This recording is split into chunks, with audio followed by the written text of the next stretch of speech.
انا دائما اجي اسلم اقعد بعدين اسلم ما بقوم. ابيك ترى لا تروح بعد تبيني ابيك 7-3 ولا لا الحين. ابو غازي تصريح. بسم الله الرحمن الرحيم.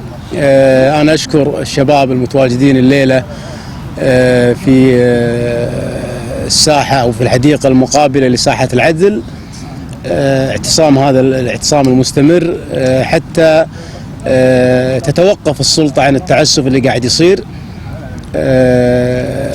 شفنا رئيس الوزراء في الايام الاخيره هذه قاعد يصرح وقاعد يتهجم على الاغلبيه، لكن انا اوصل له رساله من منبر قناه صوت اليوم ان خطابنا صوت الامه ان خطابنا لا زال موجه الى رئيس الدوله ولن ينزل الى رئيس الوزراء، لانك انت مغيب اصلا عن الامور ولا يعني مالك اي قرار في اللي قاعد يصير.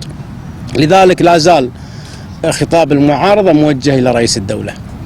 احنا الان اللي قاعد تمر فيه الكويت الان الاستدعاءات اللي قاعده تصير ترهيب الشباب، يعني اليوم اخرها كان لنا استدعاء، انا ما حضرت شخصيا انا واخوي احمد سيار لان الاستدعاء كان يفترض اليوم، لكن استلمنا الاستدعاء بتاريخ 7/3 ونحن يعني ما حنا مسالين عن اخطاء اللي قاعد تقع فيها النيابه.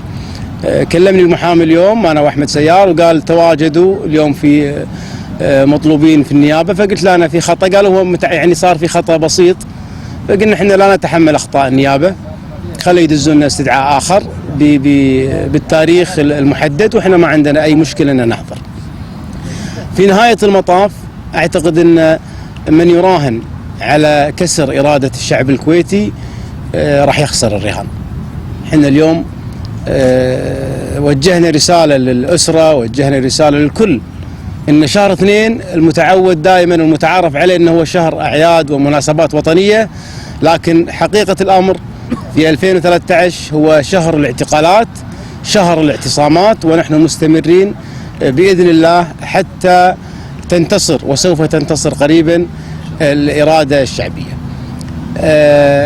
السلطه تعتقد انها بالاعتقالات هذه وبترهيب النواب بعد الحكم الجائر اللي صار عليه لغط كثير قانوني بحق الابطال الصواغ والطاحوس والداهوم، اعتقدوا ان النواب الاغلبيه والشباب والحراك الشبابي راح يخاف. لا، احنا ما زلنا ونكرر ما قاله الابطال مسلم البراك وفيصل المسلم والطاحوس والداهوم والصواغ، لن نسمح لك يا سمو الامير في التعدي على الدستور والقانون. ولا زلنا نؤكد اننا وجهنا الخطاب لرئيس الدوله، لاننا لا نتعامل مع اي سلطه موجوده الان. جابر المبارك اللي رفض الاستدعاء اللي طلب مسلم البراك شهادته في النيابه رفض يحضر. جابر المبارك قالها لمجموعه كبيره من النواب الاغلبيه، انا الامور كلها عند صاحب السمو، لذلك احنا طالما ان الامور مو عند جابر المبارك فتلقائيا يتوجه الخطاب الى رئيس الدوله. البعض يحاول ان يجعل توجيه خطابنا لرئيس الدوله هو نوع من التطاول والتعدي على رئيس الدوله، هذا الكلام ما هو صحيح. احنا قلناها، يعني هذه نقتدي دائما في الاولين، في الصحابه، في معاويه بن ابي سفيان ما قيلت له هذه الكلمه، هو اللي قالها، قال بيني وبين الشعب شعره او بيني وبين الناس شعره. وهذا حقيقه ما فيها اي تطاول. ولما نقول يا سمو الامير السفينه تغرق، هذا تنبيه. احنا ما احنا مثل المطبلين اللي اول من يخذل الاسره ومن يخذل السلطه ومن يخذل الكويت هم.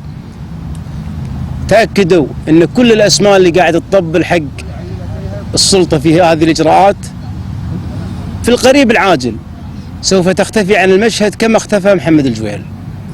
كلهم الان متمصلحين مستفيدين ماديا، قاعد يضربون الشعب الكويتي يطعنون في الشعب الكويتي، لكن بعد انتصار ان شاء الله في القريب العاجل الاراده الشعبيه. وانا اقول للشباب بالحراك، انا اسولف مع واحد قبل شوي يقول لي احنا زهقنا احنا تعبنا، انا اقول له لا تعتقد ان الحراك سوف يكون قصير، لا الحراك طويل. وانا يعني اقول حق الشباب انه مو مسيره كرامه بطل واحد او مسيره كرامه بطل اثنين وقاعد ننتظر النتائج، لا مو صحيح. لا نستعجل النتائج، يجب ان لا نستعجل النتائج، وحراكنا سوف يستمر سنه سنتين، لكن اللي اكد عليه انه باذن واحد احد انه في النهايه لن تنتصر إلا إرادة الأمة. شكرا.